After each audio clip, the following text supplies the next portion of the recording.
We see you taking decisions that are not leading you towards financial independence.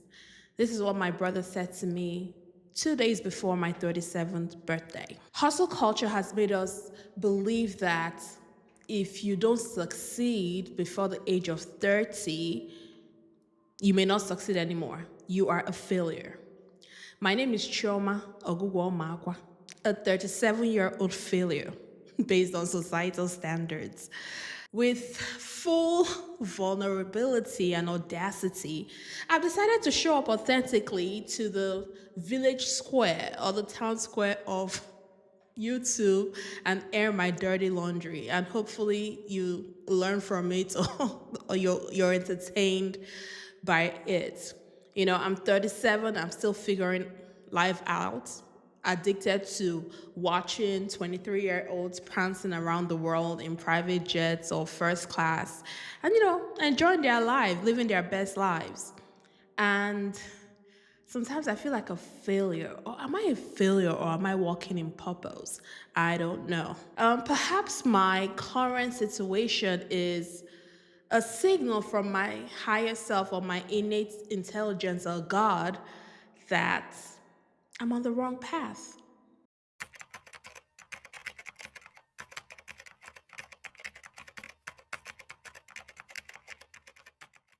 I started this piece 3 weeks after my 37th birthday. I was on my way back from work. I was tired, knackered, spent. I just didn't like the way I was living my life. I was fed up. And a 37-year-old woman who keeps making financial poor decisions, according to my cousin. And he's right. I spent all my money on food and I chose the arts instead of science. I wept. I wept and I kept crying. I got home and I just cried. The thought of ending it all crossed my mind. Jump, jump, the voice said. But then I realized that what I was craving wasn't ending my life, but I was craving the end of who I used to be, the end of my old self, the self that played small, the self that isn't in alignment with her purpose here on earth. In our society, we're sold this idea that you need to be successful before the age of 30. Society rewards this. We see people that had the audacity to create things that changed the world, like Mark Zuckerberg. He made his money before he was 30. He created something that connects everyone around the world. You see social media influencers, they are making so much money, they're successful. Society rewards that. And this belief is deep in our subconscious. The subconscious is an area where we don't really have access to, but it tells us what is stored there in our dreams, in meditation. When you're writing in free flow of consciousness, you can know what is stored in your subconscious. But this is stored in our subconscious, this idea of if you don't make it before you're 30, you would never succeed. It's even worse for women. If a man doesn't choose you before the age of 30, and if you don't have your babies before then, you may end up a spinster. But what's so wrong with being a spinster? I don't know. Or maybe it's because I'm a spinster. But society shuns the sage.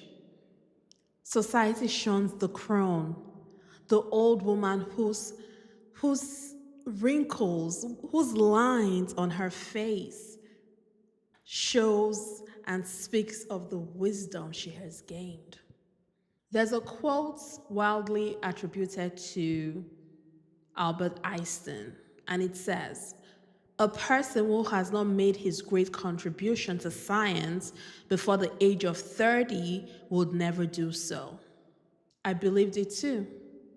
I wanted to be on Forbes 30, under 30, Businesswoman of the Year. I wanted an Oscar before the age of 30, married with married with a litter of children in my Beverly Hills mansion. And then I turned 30 and I was a bartender in Las Vegas. I made good money, but I was a bartender. That wasn't the dream. I was sold. I moved to Las Vegas to bartend and to also build a fashion brand. And it was going well, connecting with some fashion mavericks and mentored by someone that has gotten so popular this year with her podcast and her new book. And then COVID came, and that dream was shot. Society told me I was finished, and I believe that too. Perhaps this is your story. There's no shortage of content telling you to grind, put in the work, 80-hour work week. You need to do this, you need to do that to be successful. But what they fail to tell you is you need to reconnect with your innate intelligence. You need to connect to the God within, the light within, to your consciousness, to your higher self. Because perhaps maybe the reason why success hasn't come is because there's a huge gap between you and your purpose. And knowing your purpose is knowing your innate intelligence, and then you close that gap and you become one. I tried so many things because I saw my peers succeeding in them. I had a Poshmark store, failed. eBay store, failed. I had a blog, I was never consistent. I had an old YouTube channel, I grew up to 2,000 subscribers. I wasn't consistent long enough. Each thing was a shiny new toy. Oh, try this. Oh, my friend succeeded in this. Oh, maybe I should try it and I'll succeed. I did not succeed. And each thing was the shining thing I needed to, try and I needed to get. And then I gave up when it got boring. And I'm very certain that I'm not the only one that suffers from the shiny toy syndrome. But what if the failure I experienced was my higher self pushing me towards my destiny, pushing me towards my purpose? What if the pivot itself, the restlessness, is actually your innate intelligence steering you towards something that is meant for you?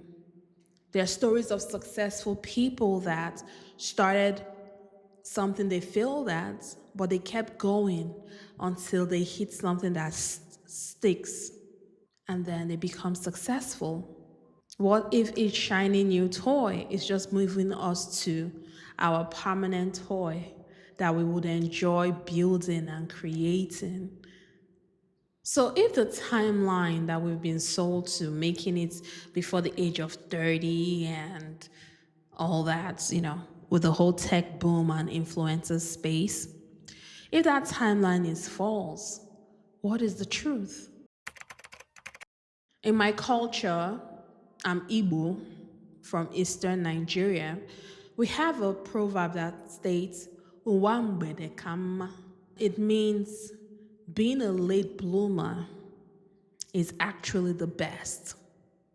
Growing up, hearing this proverb, I'm like, no, I don't want to be successful in the evening time of my life. I want to be successful in the morning time, in my 20s and all that. But I've come to realize that ụwa mgbede ka mma, because if I was successful, and I'm talking about myself, if I was successful before the age of 35, I would have been doing something that wasn't really grounded in consciousness. I'm chasing the wrong things. I'm chasing things that don't matter. But there's nothing wrong with starting over. Maybe you were even successful in your early 30s or early 20s. And then when you get to the age of 35, 36, 37, you want to pivot because you're learning more, you're growing, you're reconnecting to your innate intelligence. There's nothing wrong with starting over at 37, 47, 57, 60, 77, 80. There's nothing wrong. We need to stop following the calendar of the society, but follow your own blueprint. that is stored within you. So this is for my late bloomers that feel like they're late, they can't succeed, especially if you are a woman. There's nothing you can do as long as you breathe. Don't let the glitz and glamour of the young tell you that, oh, it's too late for you. I believe that. When I was moving to New York in 2024, I kept Googling moving to New York in your 30s because the videos I always saw was like young girls moving to New York in their 20s. But who said I cannot move to New York when I'm 50? No one said that. Why do we live our life based on societal pressure? We need to get the courage to be disliked and do what we want, as long as it's grounded in the intelligence of your wise self, of the light within. Don't let anybody tell you, okay, you can't have a baby in your 40s, you can't start a business in your 50s, you can't fall in love or get married again in your 70s. That's BS. That's societal standards. You are your own universe. Create it. Some of us who are late bloomers, we need to grow in our consciousness. We need to grow into our legacy. Perhaps we won't have grown into it in our early 30s or late 20s. I remember when Charlie Kirk passed, and I was watching a video of this pastor that used to be MAGA and very racist, but he found the errors in his ways. And he said something that really touched my heart. And I'm not going to cry.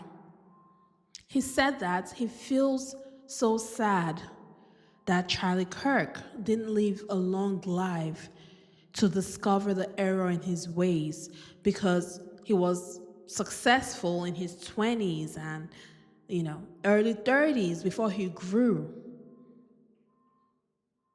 And now that he's gone, he missed the chance in the physical world to learn that some of the things he believed in was wrong.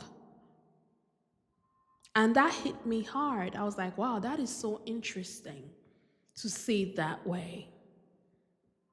So it's like, for those of us who did not succeed at a younger age, now we're growing and we're adding more knowledge and more wisdom to our repertoire. And then we can create something more grounded, something that will solve problems for the world that we live in. Because the more you grow, the more wisdom you gain, the more you can create something that solves a problem and helps transcend consciousness to a different level. We all come here for a certain purpose. We all come here for a certain destiny.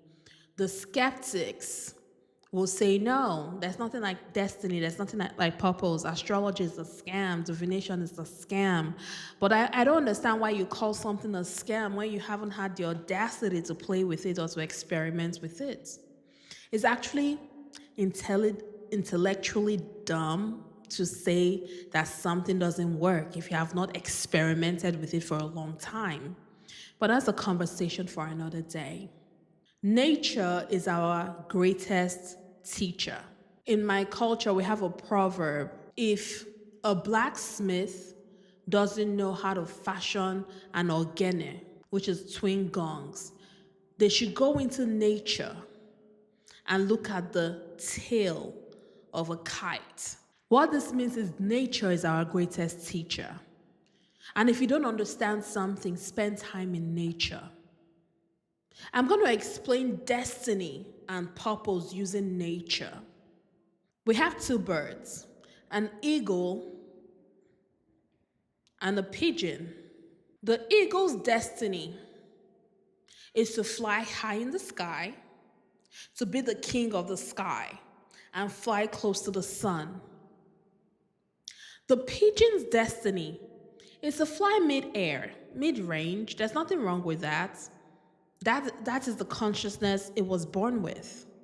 If the pigeon is very ambitious and is like, I want to fly close to the sun like an eagle. I want to fly high like an eagle. And he goes to the gym, working out, trying everything to be like an eagle, looking at the eagle. Oh, I want to be better than an eagle. And then he gets depressed because that's not its destiny. Its destiny is to fly mid-air. And what the pigeon is supposed to do is be the best mid-air bird and not trying to get to the level of the eagle. Now, there's some of us that were pigeons and we want to become eagles and we don't succeed. Maybe that's why we haven't succeeded thus far. Or some of us are eagles and we're playing small and we become pigeons. Or even chickens that don't even really lift up the ground. And we play small. And then we get depressed because we're not walking according to our divine blueprint. So what I'm trying to say, or what nature is teaching us, is we all have a destiny. I remember my former mentor would tell me, Chioma, we don't go for ambition, we go for destiny. That hit me hard because I'm a very ambitious person. But what I've decided on is I need to know my destiny, why I was put here on earth, why God needs me here, and become ambitious to be on the apex of my level, of my destiny, instead of me trying to be someone else's path. Your timeline was never a malfunction. It's just yours. Don't compare yourself to others. That is why, we get sad and depressed. We don't move forward. A wise person once said comparison is a thief of joy. When you know your destiny, when you know why you came here on earth, and you start threading that path, things become easy. And I've noticed that some of the people that were successful earlier in life, they were lucky enough to know their path. And they walked that path steadfastly. And the universe blessed them. I'll give you an example. If you're on this YouTube street, you know Tana Mojo. Tana Mojo became successful before the age of 18. And you're like, why? But Tana, numerologically, she's a life path number 3. Number 3 is all about communication, creativity. It's not by chance that she became successful doing social media. She aligned with something deep, and she became successful in that path. So knowing your life path or why you came here closes the gap little by little towards your success. Before Steve Jobs built Apple, what most people don't know is Steve traveled to India to look for a guru. He wanted to understand himself. He wanted to understand consciousness. He learned to meditate, and that practice is what connected him to the source of his creative intelligence. Steve Jobs is a life path 1. 1 is the number of the innovator, a leader. Number 1 is ruled by the sun. They're usually the first to do something.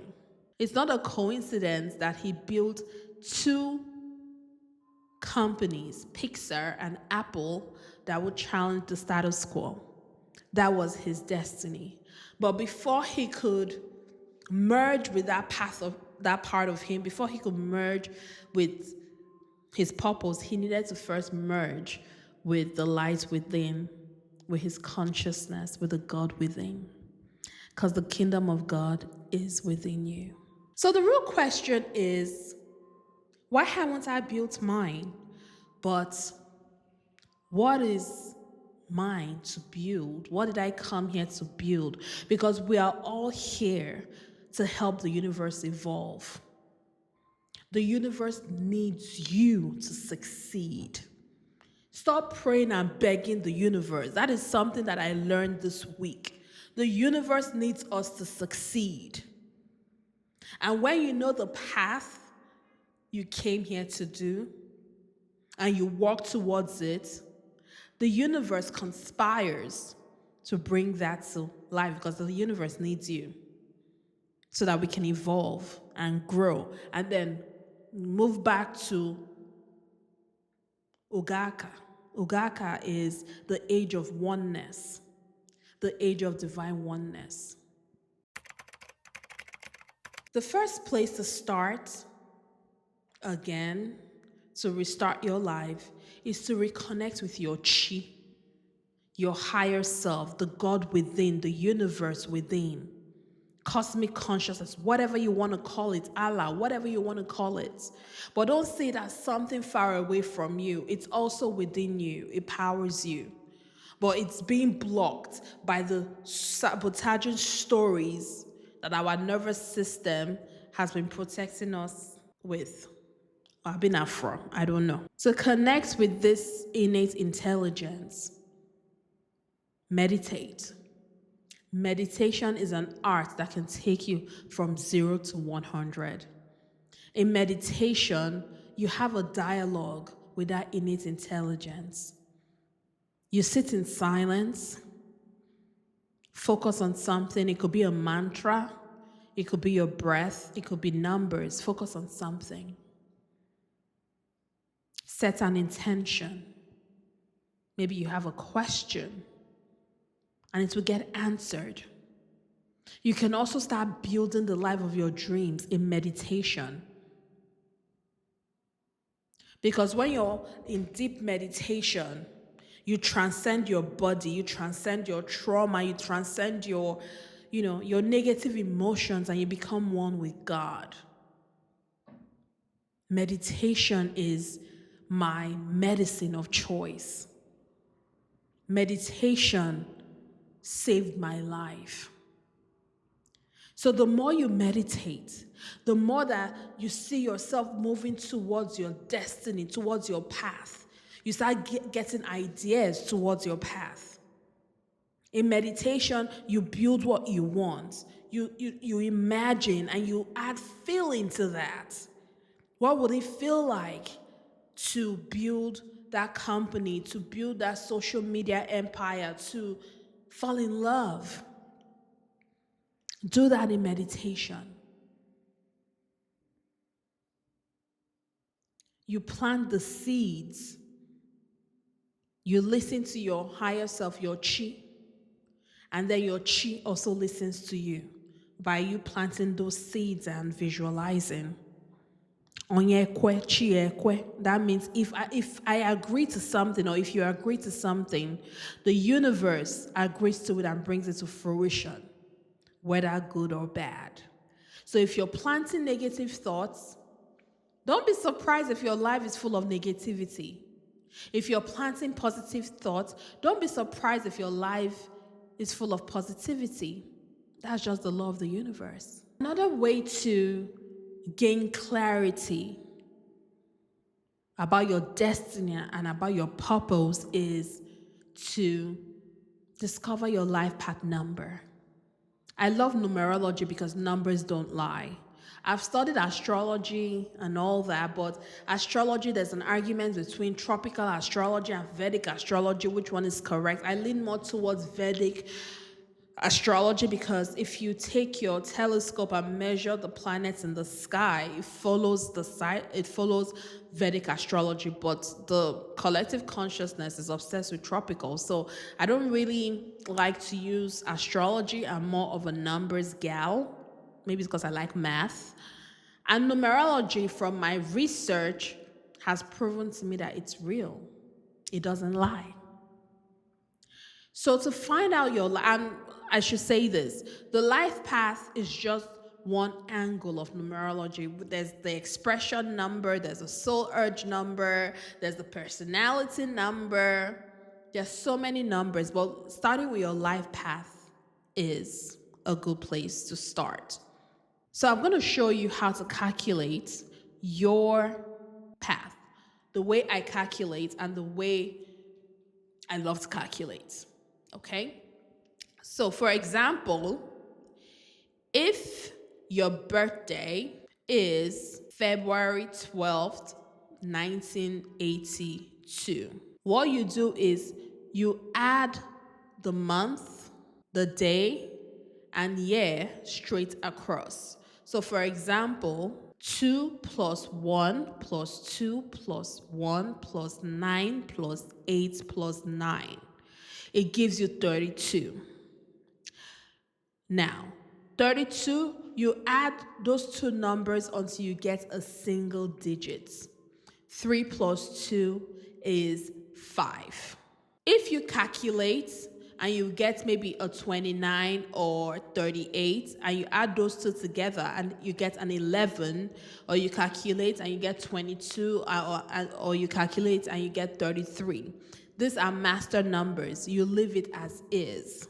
You don't calculate, you don't add the master numbers to get a single number. So if you get an 11, 22, or 33, leave it. You're a master. Now, a quick note. Some numerologists would argue that the way I calculate is not correct. That is their own cup of tea. That does not affect the price of milk in Walmart. What they do is they reduce the month, day, and year to a single digit separately first. I don't use that method. For example, using my method, Barack Obama is a life path 2911, which is the messenger, the conduit. The other method, you'll get 22, life path 2, which is the peacemaker. Now look at the difference. 11 is a master who brings harmony and diplomacy on a global stage, versus Obama being just a peacemaker and a diplomat, kind of like hiding and getting his shine from somewhere else. That doesn't sound like Obama that I know. And I've used my method for different people, even Tyler Perry. There's this Nigerian artist, Funke Akindele. Her and Tyler Perry, they have the exact same number. And they are creating the same type of content on media. Is that a coincidence? I think it not. So now go ahead and calculate yours, and I'll give a snippet of what each number means. This is just a summary, but I implore you to go down the rabbit hole, because when you read about your number and about yourself, you have a lot of aha moments. You have a lot of clarity. You start gaining wisdom on things that you need to do and things you need to create. And then when you know your life path number, it's not just knowing your life path. Oh, your life path number says, oh, you're going to be a billionaire or whatever. You just sit down there being a billionaire. No. First, you have to reconnect with your higher self during meditation. You have to plant the seed that you want to create, because going towards your destiny is hard. It is antithesis of what you're used to, and your nervous system tries to protect you, and she's like, no, we're not going anywhere. But you're going to be like, yes, we're going somewhere, so please move. We're going to expand so I can get my billions, because this is my path. This is why destiny is hard, because your nervous system tries to protect you because it's not familiar. But when you connect with your higher self, it expands your nervous system for you to receive what you're destined to receive. Okay, so let's go ahead and calculate, and then let's find out what each number means. Life path 1. So this is the leader, a pioneer that creates new paths through courage, independence, and innovation. Career themes for life path 1s are entrepreneurs, CEOs, inventors, executive, founder, producer, politician, even a famous person, because one is ruled by the sun. And, the sun is the king of the sky. It shines so brightly. It doesn't care. It doesn't care what you think. It's just going to shine and be hot and ruin your skin. It doesn't care. So an example of life path 1, I've given you Steve Jobs. Steve Jobs is a life path 1. Life path 2 is the peacemaker. Life path 2s, they bring people together through diplomacy, empathy, and cooperation. And examples of this theme, or the career theme for Life Path 2, is counselor, therapist, mediator, human resources people, teachers, diplomats, coach. These are examples of Life Path 2. Life Path 3. This is a creator, someone that inspires through words, art, and optimism. So career themes are writers, designers, musicians, content creators, marketers, public speakers. And examples of Life Path 3, you have someone like Tana Mojo, Trisha Paytas, Chimamanda Ngozi Adichie, our great writer. She is a Life Path 3. Life Path 4, these are the builders. Some people consider these billionaire numbers. These people, they create lasting systems through discipline, patience, hard work. And career themes for Life Path 4 is they can be engineers, architects, accountants, project managers, operations, construction. They're very business inclined.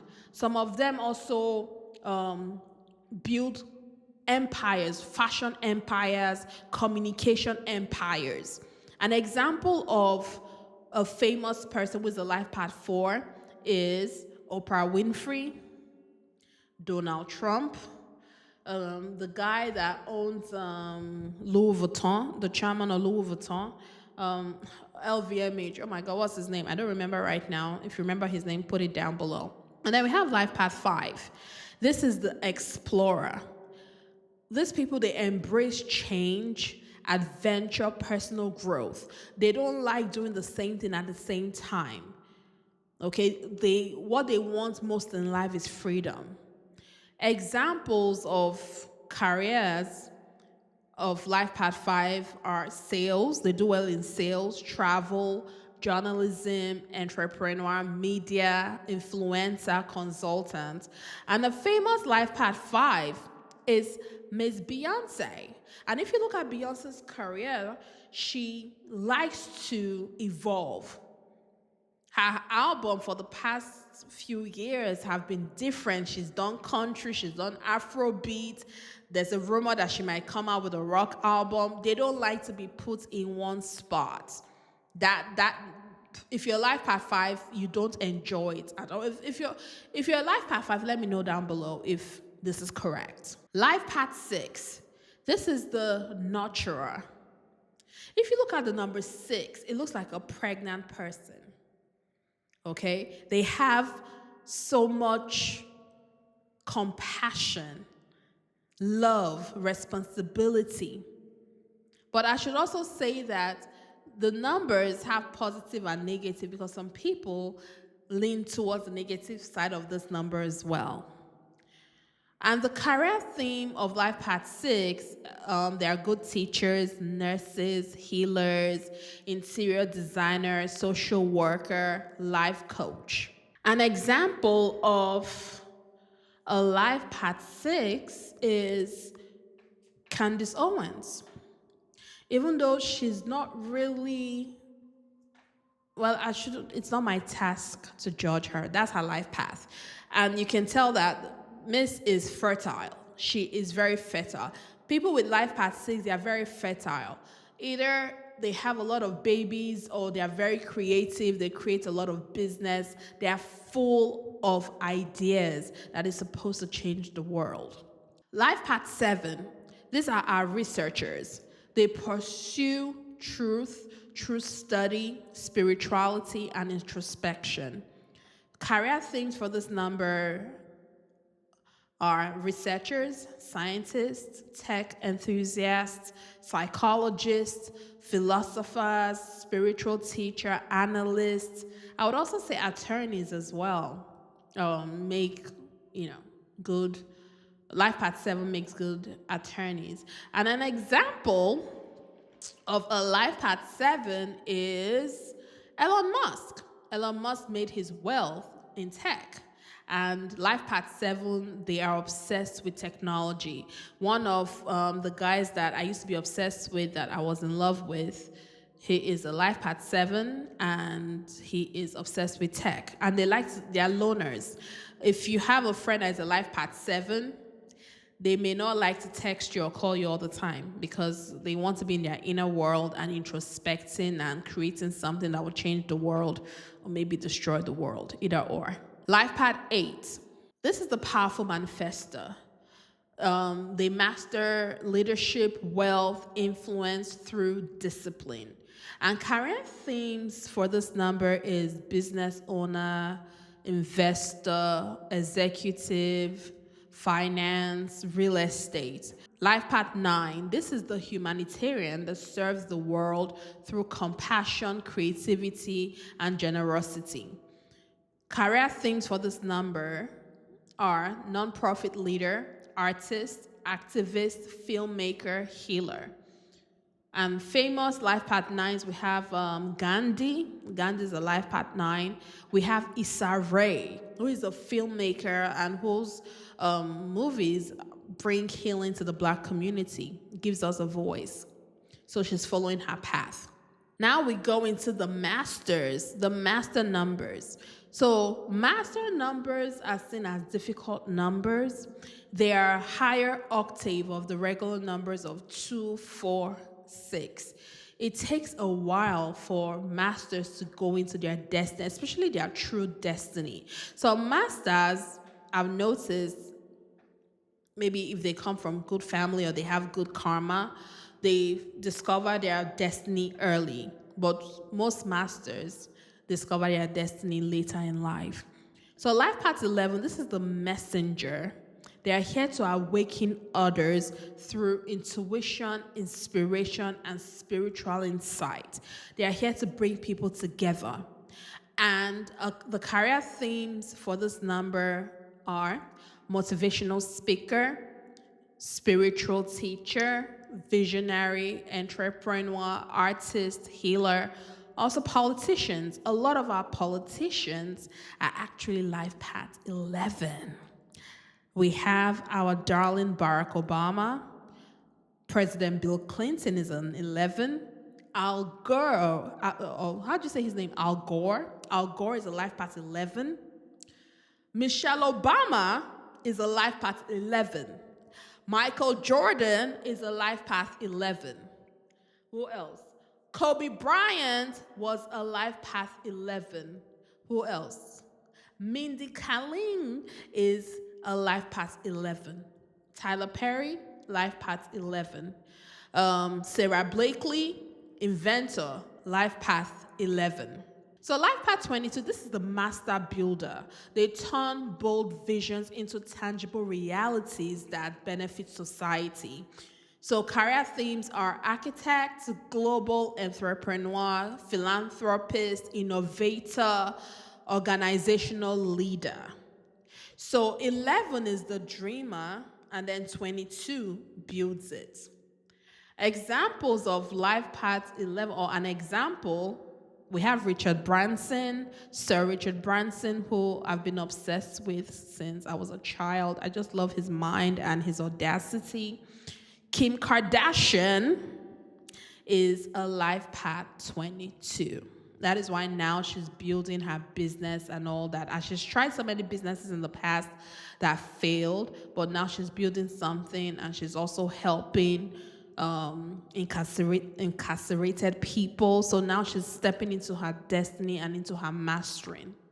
Now we have life path 33, the master teacher. This master teacher heals through unconditional love and selfless service. Career themes for this number, we have the teachers, the humanitarians, the healer, mentor, counselor, nonprofit founder. Life Path 33 is a rare number. I don't remember Life Path 33's right now, but if I remember a famous person who's a Life Path 33, I'll leave it down in the description below. So go ahead and calculate your number, sit with it, go on Google and type in the number you get and read this. There's so many resources online. You can choose to pay someone $500 to do this for you, or you can do it yourself. Go online, read, go down the rabbit hole, connect with your higher self, and then you see that what you came here to do has always been speaking to you, but you didn't have the audacity to do it because your nervous system was scared. And what is missing is your reconnection to your higher self. So I hope you enjoyed this video in my town square of YouTube. And let me know what you think down below. What is your life path number? Did this resonate? Are you a late bloomer like me, waiting to rise up? And yeah, let's see. Go ahead. If this speaks to you, send it to your friends and subscribe. And I'll see you in my next video. Take care. Bye.